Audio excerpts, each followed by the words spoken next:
ബുക്കിന് കഴിക്കുവാനായിട്ടുള്ള ഫിഷും മേടിച്ച് വന്നിട്ടുണ്ടായിരുന്ന ഹാരി എലിവേറ്ററിൽ വെച്ച് ഹെക്കാങ്ങിനെ കാണുന്നു.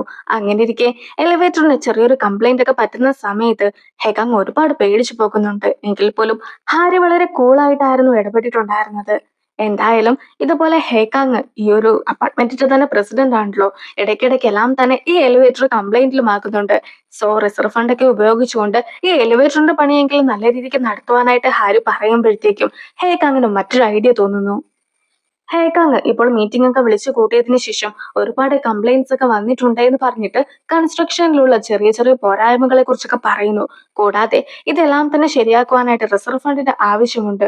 പക്ഷേ ഇപ്പോൾ നമ്മൾ ഉപയോഗിക്കുന്ന റിസർവ് ഫണ്ട് ഒക്കെ ഇങ്ങനെ ഉപയോഗിച്ചുകൊണ്ടേ ഇരിക്കുകയാണെങ്കിൽ ഉറപ്പായിട്ട് അത് പെട്ടെന്ന് തന്നെ തീർന്നു പോകുന്നതായിരിക്കും. അതേസമയം നമ്മൾ ഇപ്പോൾ കൊടുത്തുകൊണ്ടിരിക്കുന്ന തുകയ്ക്ക് പകരമായിട്ട് അതിന്റെ ഇരട്ടിയൊക്കെ കൊടുക്കുകയാണെങ്കിൽ നമുക്ക് നല്ല രീതിക്ക് കൺസ്ട്രക്ഷൻ വർക്ക് ഒക്കെ ചെയ്യുവാനായിട്ട് സാധിക്കും.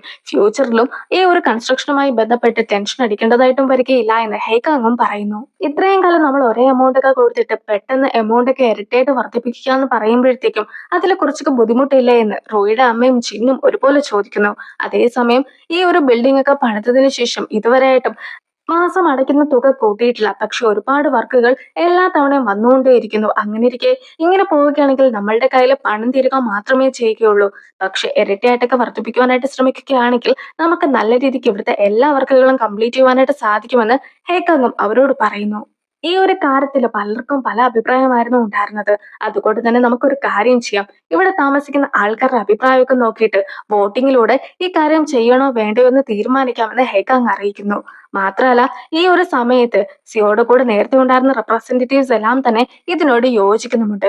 ശരിക്കും അവർക്ക് ഇതിനോട് അഭിപ്രായ വ്യത്യാസമൊക്കെ ഉണ്ടായിരുന്നെങ്കിൽ പോലും ഇതുപോലെ സിയോ ഇല്ലാത്തത് കൊണ്ട് തന്നെ ഹേക്കാങ്ങിന്റെ കൂടെ നിൽക്കുന്നതാണ് അവർക്ക് സേഫ് എന്ന് അവർക്ക് തന്നെ തോന്നിയിട്ടുണ്ട്. അതുകൊണ്ട് മാത്രമാണ് ഹേക്കാങ് പറയുന്ന കാര്യങ്ങളെല്ലാം തന്നെ സപ്പോർട്ട് ചെയ്ത് നിൽക്കാമെന്ന് അവർ തീരുമാനിച്ചിട്ടുള്ളത്. കൂടാതെ ഇവിടെ താമസിക്കുന്ന ആൾക്കാരുടെ വോട്ടുണ്ടെങ്കിൽ മാത്രമല്ലേ അവന് ഈ ഒരു കാര്യം ചെയ്യുവാനായിട്ട് സാധിക്കുകയുള്ളൂ.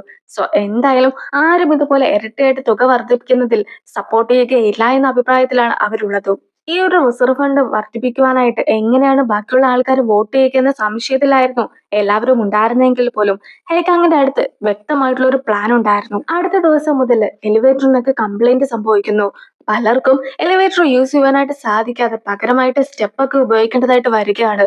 സോ അവർ ഒരുപാട് ഇതിൽ ബുദ്ധിമുട്ടുന്നുണ്ട് എന്നും അതുകൊണ്ട് തന്നെ എത്രയും വേഗം ഇതൊക്കെ ശരിയാക്കി തരണമെന്നും പറഞ്ഞിട്ട് മാനേജ്മെന്റ് ഓഫീസിലും അവർ ചെന്ന് കാര്യങ്ങളൊക്കെ പറയുന്നു. ഇതൊക്കെ കണ്ടിട്ടുണ്ടായിരുന്ന ഹേക്കാങ് ഇപ്പോൾ എമർജൻസി ആയിട്ട് ഒരു മീറ്റിംഗ് വെക്കുകയാണ്. ഈ മീറ്റിംഗിൽ അവൻ പറയുന്നത് ഒരു വർഷം കൂടി കഴിഞ്ഞിട്ടുണ്ടെങ്കിൽ മാത്രമേ നമുക്ക് ഈ എലിവേറ്റർ ശരിയാക്കുവാൻ സാധിക്കുകയുള്ളൂ എന്നാണ്. അതായത് നിലവിൽ 17 ബില്യൺ ആണ് ഇവരുടെ കറന്റ് ആയിട്ടുള്ള റിസർവ് ഫണ്ടിലൊക്കെ ഉള്ളത്. പക്ഷെ 20 ബില്യൺ ഉണ്ടെങ്കിൽ മാത്രമേ എല്ലായിടത്തും എലിവേറ്റർ ഒക്കെ നന്നാക്കുവാനായിട്ട് സാധിക്കുകയുള്ളൂ എന്നാണ്. അതായത് സാധാരണഗതിക്ക് അവർ ഇപ്പോൾ അടച്ചുകൊണ്ടിരിക്കുന്ന അതേ ഫീസൊക്കെ അടയ്ക്കുകയാണെങ്കിൽ ഒരു വർഷം എടുക്കും അത് 20 ബില്യൺ ആക്കാൻ. അതേസമയം നമ്മളിപ്പോൾ കൂടുതൽ എമൗണ്ട് ഒക്കെ അടയ്ക്കുകയാണെങ്കിൽ അതായത് അവൻ പറഞ്ഞതുപോലെ തന്നെ ഇരട്ടിയായിട്ടൊക്കെ മെയിൻ്റനൻസ് ഫീസ് ഒക്കെ അടയ്ക്കുകയാണെങ്കിൽ പെട്ടെന്ന് തന്നെ എലിവേറ്റർ ഒക്കെ നന്നാക്കുവാനായിട്ട് സാധിക്കുമെന്ന് അവനും അറിയിക്കുന്നു. അതേസമയം ചിഹ്നം ഇവിടെ താമസം മാറി വന്ന സമയം മുതൽ തന്നെ ഈ എലിവേറ്ററിനൊക്കെ പല രീതിക്കുള്ള കംപ്ലൈന്റ്സ് ഉണ്ടായിരുന്നു. നമുക്കൊരു കാര്യം ചെയ്യാം, കൺസ്ട്രക്ഷൻ കമ്പനിക്ക് എതിരായിട്ട് നമുക്ക് കേസൊക്കെ കൊടുക്കാമെന്ന് അവൾ പറയുമ്പോഴത്തേക്കും അത് കേട്ടിട്ടുണ്ടായിരുന്ന ഹേക്കാങ് പറയുന്നത് ഇതുപോലെ കേസൊക്കെ കൊടുക്കാനായിട്ട് നിൽക്കുകയാണെങ്കിൽ നമ്മൾ തന്നെ ആയിരിക്കും തോറ്റു പോവുക എന്നാണ്. അതായത് ഇപ്പോൾ തന്നെ ഇത് പണിതിട്ട് 5-6 വർഷം കഴിഞ്ഞിരിക്കുന്നു. നേരത്തെ നിങ്ങൾ കേസ് കൊടുക്കുകയായിരുന്നെങ്കിൽ ഇത്രയും കുഴപ്പമില്ലായിരുന്നു. പക്ഷെ ഇപ്പോൾ നിങ്ങൾ കേസ് കൊടുക്കുകയാണെങ്കിൽ കൺസ്ട്രക്ഷൻ കമ്പനി ഒന്നും തന്നെ ചെയ്യുവാനായിട്ട് പോകുന്നില്ല എന്നും നമ്മൾ മനഃപൂർവ്വമായിട്ട് അവരെ അപമാനപ്പെടുത്തുവാനായിട്ട് കേസ് കൊടുത്തു എന്ന് മാത്രമേ വരികയുള്ളൂ എന്നും ഹേക്കാങ്ങും പറയുകയാണ്. സോ നിങ്ങൾക്ക് താല്പര്യമുണ്ടെങ്കിൽ നമ്മൾക്ക് റിസർവ് ഫണ്ടൊക്കെ കൂട്ടാമെന്ന് പറഞ്ഞുകൊണ്ട് അവനും ഇരിക്കുന്നു. അത് കൂടാതെ അടുത്തതായിട്ട് കാണിക്കുമ്പോഴത്തേക്കും ഒരുപാട് ആൾക്കാർ ഡെലിവറീസ് ഒക്കെ കൊണ്ടുവന്നിട്ടുണ്ടെങ്കിൽ പോലും അത് സ്റ്റെപ്പ് വഴി കൊണ്ടുവരാൻ താല്പര്യമില്ലാതെ എല്ലാവരും ബിൽഡിങ്ങിന്റെ വെളിയിൽ തന്നെ നിൽക്കുകയാണ്. കൂടാതെ അവിടെ താമസിക്കുന്ന ആൾക്കാർ സ്വന്തമായിട്ട് ഇറങ്ങി വന്നിട്ടാണ് ഈ ഒരു ഡെലിവറീസ് എല്ലാം തന്നെ മേടിക്കുന്നതും. അതുകൂടാതെ എപ്പോഴും സ്റ്റെപ്പ് വഴി കയറുകയും ഇറങ്ങുകയും ചെയ്തിട്ട് എല്ലാവർക്കും ഒരുപാട് ബുദ്ധിമുട്ടുകളൊക്കെ ഉണ്ടാവുകയാണ്.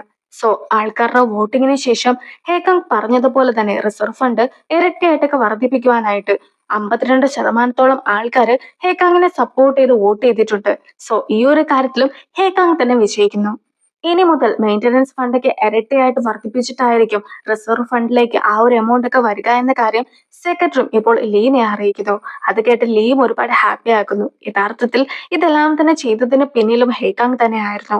ഇത്രയും കാലം സിഒ പണമൊക്കെ നോക്കി നടത്തിയെന്നല്ലേ പറഞ്ഞത്, പക്ഷെ എനിക്ക് വെറുതെ നോക്കി നിൽക്കുവാനായിട്ട് താല്പര്യമില്ല. സോ ഞാനും ഈ ഒരു പണമൊക്കെ കൂട്ടുവാനായിട്ട് പോവുകയാണെന്നായിരുന്നു ഹേക്കാങ് ലീയുടെ അടുത്ത് പറഞ്ഞിട്ടുണ്ടായിരുന്നത്. സോ ഹേക്കാങ് പറഞ്ഞത് പ്രകാരം എലിവേറ്ററിന്റെ വർക്കിംഗ് എല്ലാം തന്നെ നിർത്തിവെക്കുവാനായിട്ട് കമ്പനിയിൽ നിന്നും ആൾക്കാരെ വിട്ടതെല്ലാം തന്നെ ലീ ആയിരുന്നു. സോ ആദ്യം മുതൽ എലിവേറ്ററിന് ചെറിയ ചെറിയ കംപ്ലൈന്റ്സ് ഒക്കെ ഉണ്ടായിരുന്നു. ആ ഒരു കംപ്ലൈന്റ്സ് മാത്രമേ ഇപ്പോഴും ഉള്ളൂ. പക്ഷെ ഹേക്കാങ് പറഞ്ഞത് പ്രകാരം ലീ ഇതെല്ലാം തന്നെ നിർത്തിവെച്ചത് കൊണ്ട് മാത്രമാണ് എലിവേറ്ററിന് കംപ്ലൈന്റ് സംഭവിച്ചു എന്ന് ആൾക്കാർ തെറ്റിദ്ധരിച്ചത്. ഹേക്കാങ് വോട്ടിങ്ങിൽ വിജയിക്കുവാനായിട്ടാണ് ഇങ്ങനെ ഒരു കാര്യം ചെയ്തത്.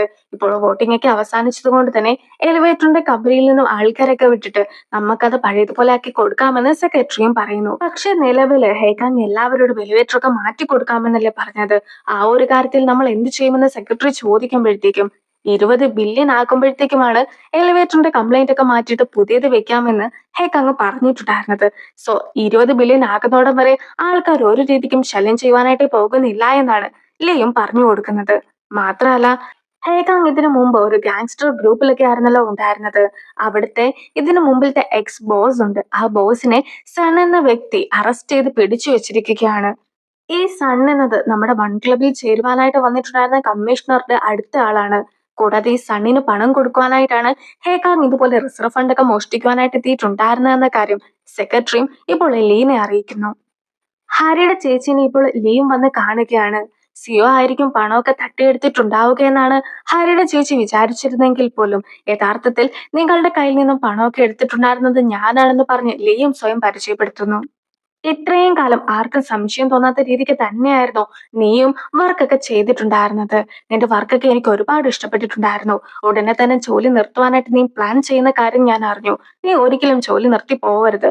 അഥവാ നിനക്ക് പോകുവാനായിട്ട് താല്പര്യമുണ്ടെങ്കിൽ എന്റെ തന്നെ കമ്പനിയിലെ അക്കൗണ്ടിംഗ് ടീമിലേക്ക് നിന്നെ ഞാൻ ചേർക്കാം. എനിക്ക് വേണ്ടി നീ അവിടെ ജോലി ചെയ്താൽ മതി. ഇപ്പോൾ ഉള്ളതിന്റെ ഇരട്ടി സാലറി തരുവാനായിട്ട് ഞാൻ തയ്യാറാണെന്നൊക്കെ അവനും പറയുന്നു. ഹാരിയുടെ ചേച്ചി ഹരിനെ വന്ന് കണ്ടതിന് ശേഷം ഇപ്പോഴുള്ളതിനേക്കാളും നല്ലൊരു ജോലിയൊക്കെ എനിക്ക് വന്നിട്ടുണ്ട്. ഞാനും ആ ജോലിയിൽ കയറുവാനായിട്ട് പോവുകയാണ്. അങ്ങനെ വരുമ്പോഴത്തേക്കും നിനക്കും ഈ ഒരു പണിയൊക്കെ നിർത്തിയിട്ട് മര്യാദയ്ക്ക് പഠിത്തത്തിൽ മാത്രം കോൺസെൻട്രേറ്റ് ചെയ്തിരിക്കുവാനായിട്ട് സാധിക്കും. സോ നീ ഒന്നും കൊണ്ടും ടെൻഷൻ അടിക്കണ്ട എന്ന രീതിക്ക് ചേച്ചി പറയുമ്പോഴത്തേക്കും ഇനി എനിക്ക് ചേച്ചിയുടെ സഹായം ആവശ്യമില്ല. ചേച്ചി ഒരുപാട് വർഷം എനിക്ക് വേണ്ടി കഷ്ടപ്പെട്ടതാണ്. എന്നെ പഠിപ്പിക്കുവാനായിട്ട് ശ്രമിച്ചു. പക്ഷേ ഞാൻ ഒരുപാട് തവണ തോറ്റു പോവുക മാത്രമായിരുന്നു ചെയ്തത്. അങ്ങനെ ഇരിക്കെ ചേച്ചി ഇനി ചേച്ചിയുടെ കാര്യം നോക്കി ജീവിക്കേണ്ടതായിട്ടുണ്ട്. ചേച്ചി എനിക്ക് വേണ്ടി ഇങ്ങനെ കഷ്ടപ്പെടുന്നത് ഇനിയും എനിക്ക് കണ്ടു നിൽക്കുവാനായിട്ട് സാധിക്കുകയില്ല. പിന്നെ ഞാൻ സ്വന്തമായിട്ട് അധ്വാനിച്ച് ആ ഒരു പണം കൊണ്ട് എക്സാമിന് വേണ്ടി പ്രിപ്പയർ ചെയ്തോളാമെന്നാണ് അവളും പറയുന്നത്. എന്തായാലും ഈ ഒരു സംഭവത്തിന് ശേഷം ആകെ വിഷമിച്ചിട്ടുണ്ടായിരുന്ന ഹാരി കരഞ്ഞുകൊണ്ട് നടന്നു വരുന്നത് ഹേകാങ് കാണുകയാണ്. എന്തായാലും ഹാരിക്ക് തിരിച്ച് വീട്ടിലേക്ക് പോകുവാനായിട്ട് ബുദ്ധിമുട്ടുണ്ടായിരുന്നത് കൊണ്ട് തന്നെ ഹാരിയും ഹേകാങ്ങിന്റെ അടുത്ത് ഇന്ന് നിങ്ങളുടെ വീട്ടിൽ ഞാൻ താമസിച്ചോട്ടെ എന്ന് ചോദിക്കുന്നു. പിറ്റേ ദിവസം രാവിലെ ഹാരിയും ഹേകാങ്ങിന്റെ റൂമിൽ നിന്ന് ഇറങ്ങി വരുന്നത് ബാക്കിയുള്ളവരും കാണുന്നു. ഹേകാങ് ശരിക്കും കിടന്നിട്ടുണ്ടായിരുന്നത് സോഫയിലായിരുന്നെങ്കിൽ പോലും ഹേകാങ്ങിന്റെ റൂമിൽ നിന്നും ഹാരി ഇറങ്ങി വന്നത് കണ്ടിട്ടുണ്ടായിരുന്ന അവരും ഇതുപോലെ അവർ തമ്മിൽ ഇഷ്ടത്തിലായിരിക്കുമെന്നൊക്കെ തെറ്റിദ്ധരിക്കുകയാണ്. കൂടാതെ ഇത് റിയൽ ആയിട്ടുള്ള ഒരു ഫാമിലി ആകുവാനായിട്ട് പോവുകയാണല്ലോ എന്നോർത്ത് അവരും ഒരുപാട് സന്തോഷിക്കുന്നു. ഹേകാങ്ങും ഹാരിയും ഇതുപോലെ ഞങ്ങൾ തമ്മിൽ ഒരു റിലേഷനും ഇല്ല എന്നൊക്കെ പറയുന്നുണ്ടെങ്കിലും അവർ ആരും തന്നെ അത് വിശ്വസിക്കുവാനായിട്ട് തയ്യാറായിരുന്നില്ല.